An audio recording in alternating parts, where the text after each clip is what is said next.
बिस्मिल्लाहिर्रहमानिर्रहीम। मोअज़्ज़ज़ नाज़रीन, अस्सलाम वालेकुम वरहमतुल्लाहि वबरकातुहू। हम वॉइस ऑफ जर्मनी की उर्दू नशरियात के साथ आपकी खिदमत में हाजिर हैं।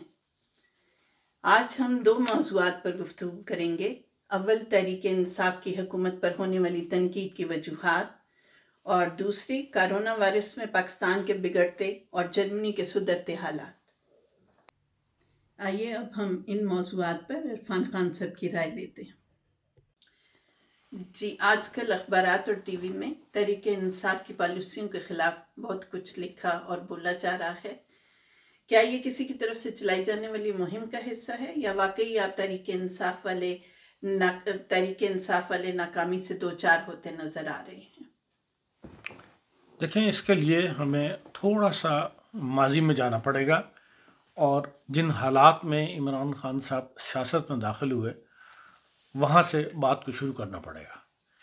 एक वक्त वो भी था जब इमरान खान साहब ने इंडिया के अंदर एक टीवी प्रोग्राम के अंदर उनसे ये सवाल किया गया कि भाई आप सियासत में कब आ रहे हैं, तो उन्होंने कहा था, उनका जवाब था कि मैं कोई पागल हूँ सियासत में आ रहा हूँ, मैंने दुनिया की हर चीज़ अचीव कर ली और मुझे क्या ज़रूरत है कि मैं सियासत में आऊँ, ये तो पागलों का काम है। ये बाकायदा इमरान खान की वीडियो चलती रही है।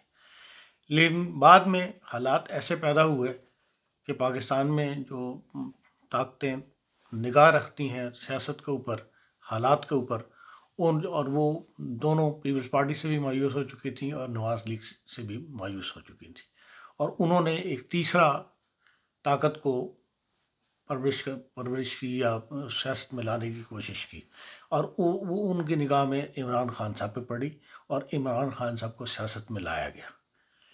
एक जिसके खून में सियासत हो वो सियासतदान और तरीके से चलता है, और ऐसा जिसको सियासत करवाई जाए या उसको तैयार किया जाए उसका सियासतदान बनने में उसको ज़्यादा वक्त लगता है। यही इमरान खान साहब के साथ हुआ है, और जिन लोगों ने उनका साथ दिया ये वो तबका था जो एक नया लीडरशिप के मुंतज़र थे, जो पीपल्स पार्टी से मायूस हो चुके थे और मुस्लिम लीग नून से भी मायूस हो चुके थे। उन लोगों ने इनका खुलकर साथ दिया और इनको आगे सियासत में लेकर आए। इन्होंने जो कुछ अपने वो जो इंतखाबी मुहिम के अंदर जो वादे किए या अपनी सियासत के लिए जो लायामल बनाया था, वो मुखालफत थी, उसका अपोजिट था जो उससे पहले हुकूमतें कर रही थी। लेकिन सियासत में आने, इंतखाबात जीतने के बाद या वज़ीर आज़म बनने के बाद उन्होंने भी वही कुछ करना शुरू कर दिया जो पहले हुकूमतें कर रही थी, जिससे उनको नुकसान पहुंचा। मसलन उन्होंने उस वक़्त कहा था कि जी इतनी बड़ी काबीना बना लेते हैं, क्या ज़रूरत है, मैं जब वज़ीर आज़म बनूँ तो सिर्फ 17 मेंबर मेरी काबीना के मेंबर होंगे, ये बाहर दौरे बड़े करते हैं, ये वहाँ क्या करने जाते हैं, क्या करके आते हैं, इस किस्म के दावे इन्हें किए। लेकिन सूरत हाल यही है कि आज उनकी अपनी काबीना 50 अफराद पर मुश्तमिल है, 13 तो मुआवनीन ख़ुसूसी हैं और 5 अपने मशीर हैं। इन्हीं को मिला लें तो 17 से ज़्यादा बन जाते हैं, मुंतखब लोग अलग हैं। तो कानून ने उनको रोका हुआ है 5 मशीरों पे, 5 से ज़्यादा वो रख नहीं सकते, आईनी ज़रूरत है। तो मनवर इससे भी ज़्यादा उनकी काबीना बड़ी होती। फिर ये है कि प्रोटोकॉल शुरू में नहीं लिया, लेकिन बाद में वही प्रोटोकॉल की लंबी लंबी लाइनें उनके साथ चलती हैं, और उन्होंने कहा था मेरा कोई साथी प्रोटोकॉल नहीं लेगा। उनका हर साथी जो है वो प्रोटोकॉल ले रहा, जिसको लोग आखिर आँख रखते हैं, देखते हैं सियासी कारकुन। फिर उन्होंने नैप वाली जो बहुत बड़ी गलती की कि नैप ने बग़ैर तैयारी के लोगों को पकड़ना शुरू किया। अगर आप किसी को कत्ल के मुकदमे में पकड़ने शक कर लें कि या कत्ल का मुकदमा हो या कत्ल का वाक़या हो तो वो खुरा ढूंढना पड़ता है, लेकिन करप्शन के अंदर तो फाइल बोल पड़ती है कि हाँ जिसने करप्शन की है या नहीं की। इन्होंने बंदों को पकड़ा, अदालतों में गए, वहाँ से रिमांड पे रिमांड मांगते रहे, हर दफ़ा रिमांड दे, 15 दिन का रिमांड दे दो, 15 दिन का रिमांड दे दो। भाई जिस बंदे को तुमने करप्शन में पकड़ा है उसकी फाइल आप पहले केस तैयार करें, उसके बाद उसको पकड़ें। वो जो कुछ हालात अदालतों में पेश आने शुरू हो गए, इस्लामाबाद हाई कोर्ट और अपनी सुप्रीम कोर्ट के अंदर जो उन्होंने रिमार्क्स दिया, उससे भी इनके सियासत को धचका लगा, इनकी मकबूलियत को धचका लगा। फिर इन्होंने स्टैब्लिशमेंट के साथ शुरू में झगड़े शुरू कर दिए, लेकिन ये उसमें ज़रा जल्दी संभल के नहीं, पता था कि उसके बगैर ये काम नहीं चलना। लेकिन इन्होंने जो टैक्स स्कीम निकाली वो भी फेल हुई। जिस FBI का चेयरमैन जिस बंदे को लगाया उसने शुरू में बहुत बड़े बड़े दावे किए, लेकिन वो खुद उसको छोड़ना पड़ गया, इसलिए कि दुकानदारों ने, ताजर बरादरी ने स्ट्राइकिंग शुरू कर दी थी, दुकानें बंद होनी शुरू हो गई थी, और आखिर वही पुराना सिस्टम आ गया कि जी फिक्स इनकम के ऊपर हर ताजिर के लिए एक फिक्स इनकम मुकर कर दी जाएगी और उसी से आप वो टैक्स पे करेंगे। इसी तरह इन्होंने पंजाब पुलिस में इस्लाहात लाने के लिए अपना एक बंदा लेके आए जिसने सूबा सरहद की पुलिस को ट्रेन किया था या IG रहे थे। वो 2 महीने के बाद वो चले गए। उन्होंने पंजाब पुलिस वही वैसी की वैसी है।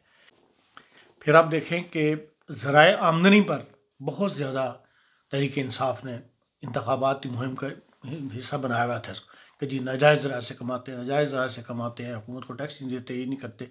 अब खुद कोरोना फंड के लिए हर पाबंदियाँ उठा लिया। उनका जी हम नहीं पूछेंगे कि आपके ज़राए आमदनी क्या है, हमें कोरोना फंड के अंदर चंदा दें। जो मजबूरी इनको पेश आ गई है, पहलों को भी ये मजबूरियाँ पेश आती रही थी। मतलब डायरेक्शन वही है सियासत की जो पाकिस्तान में चलती चली आ रही है। सियासी रिश्वत देना ये भी पहले हुकूमतें भी करती थी।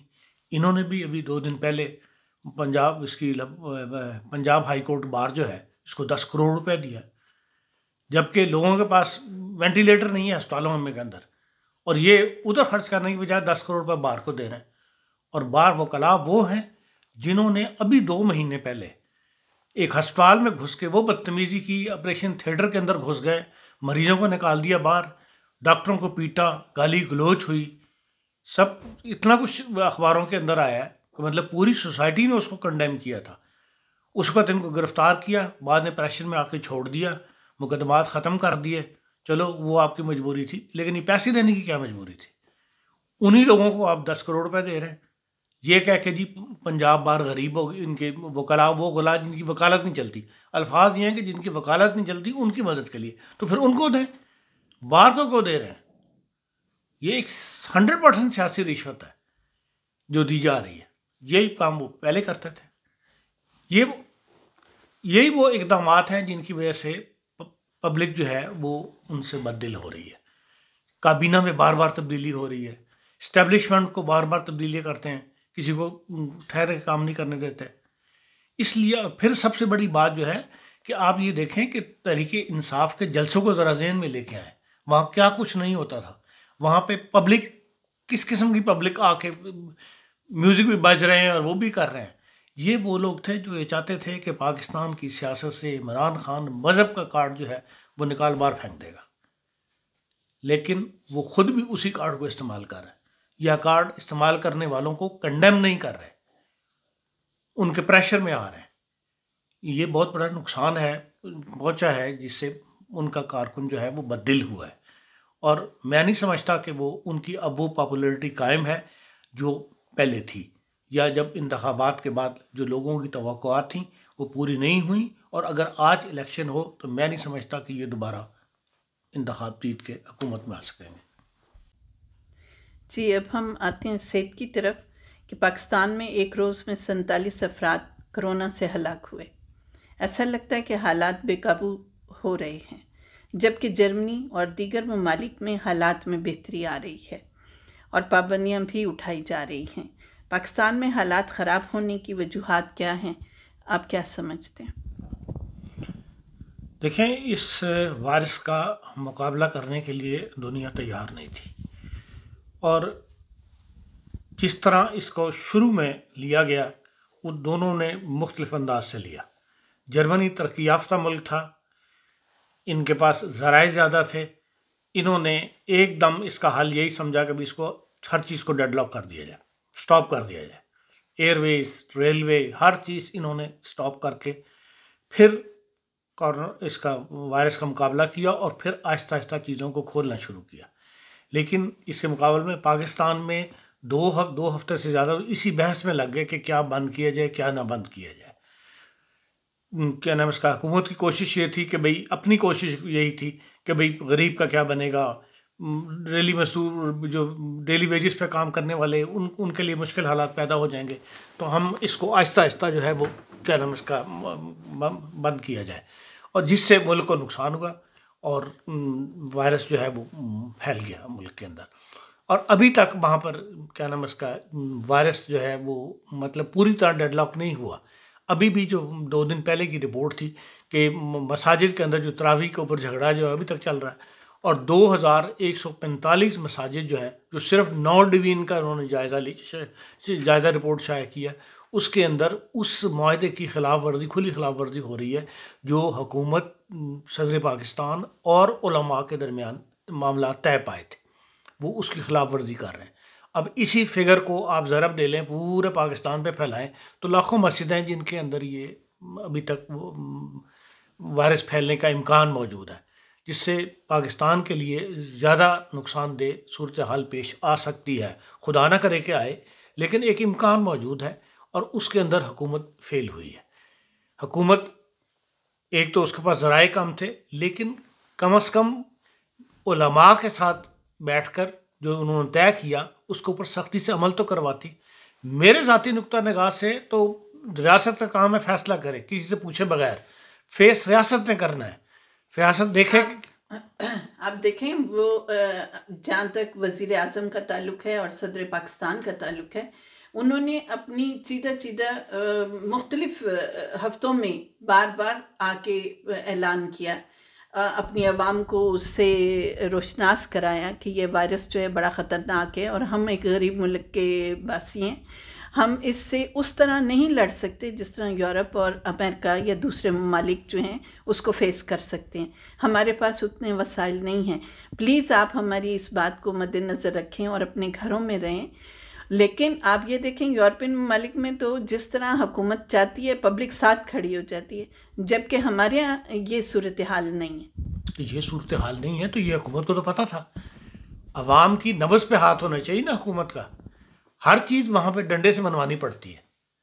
तो इसलिए हुकूमत को शुरू में ऐसे सख्त फैसले करने चाहिए थे और उनको बाकायदा अमल करवाना चाहिए था। रियासत का नाम क्या है? रियासत के पास फोर्स है, हर किस्म की फोर्स है, ताकत है, ज़राए हैं उनको लिए। वो तो खुद मुज़ाकरात करने चल पड़े, जिसका नतीजा मनफी साबित हो सामने आया। इसलिए इस मामलात में अभी भी हुकूमत के पास वक्त है कि वो इन मामलात को कंट्रोल करे और जो फैसला किया था वो उसको सख्ती से अमल करवाए, नहीं तो खुदा न खास्ता एक बड़े हादसे का शिकार हो सकता है पाकिस्तान। मेरे ज़हन में एक आपके पिछली बात से सवाल गूंज रहा था कि आपने ज़िक्र किया कि अगर हमारी ये मौजूदा हुकूमत जो है उस तरह कामयाब नहीं होती जिस तरह हम सोच रहे थे और जिस तरह हमने यानी मोस्टली यंगस्टर ने जिस तरह इस हुकूमत का साथ दिया, तो क्या आप समझते हैं अगर ये हुकूमत फेल हो जाती है तो फिर पाकिस्तान का सियासी मुस्तकबिल क्या नज़र आता है आपको? देखिए, पाकिस्तान का सियासी मुस्तकबिल जो है ना, अल्लाह पाकिस्तान को कायम रखे। 2 हालात वहाँ बदलने की ज़रूरत है। एक तो ये है कि जो ये पेट्राइट ग्रुप खड़े कर दिए जाते हैं ना, जो ताकतें पेट्राइट ग्रुप खड़ी कर देती हैं ताकि उससे हुकूमत कमज़ोर होती है। जो हुकूमत इक़्तिदार में होगी वो कमज़ोर होगी, इसलिए हर वक्त उसको बंदों की ज़रूरत होगी जो उसका साथ दें। इसलिए एक खुले आम इंतखाबात जिसके अंदर बिल्कुल इंसाफ के साथ किसी किस्म की कोई धांधली ना हो, कोई किसी की तरफदारी ना करे, एक इंतखाबात करवा के देखें, फिर जो हुकूमत आए उसको काम करने दें, तो मैं समझता हूँ बेहतर आएगा। लेकिन जो भी हुकूमत आए, जब तक पाकिस्तान की सियासत से मज़हब का कार्ड बाहर नहीं निकलेगा उस वक्त तक वहाँ पे हालात ऐसे ही रहेंगे। आप मिसाल दे देता हूँ मैं बांग्लादेश की। वहाँ 2 औरतें हैं सियासत में हैं, लेकिन इस कदर साबित कदम है अपने फैसलों के अंदर, अपनी बात मनवाने के अंदर। और उन्होंने ये फैसला किया बांग्लादेश ने, कभी हम सेकुलर निज़ाम लेके चलेंगे, वो आज तक लेके चल रहे हैं। क्या वहाँ पे लोगों को उसकी इजाज़त नहीं है इबादत करने की?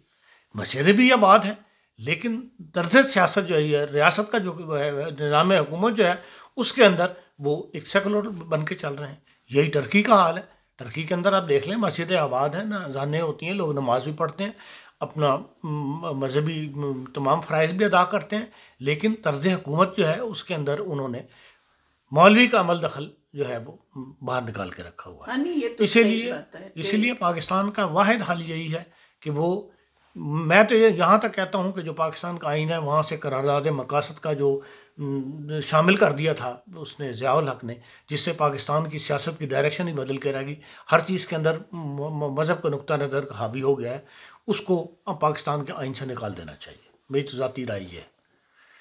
अच्छा खान साहब, आपका बहुत शुक्रिया। नाज़रीन, हम आपसे अगले प्रोग्राम तक के लिए इजाज़त चाहते हैं। अल्लाह हाफिज़।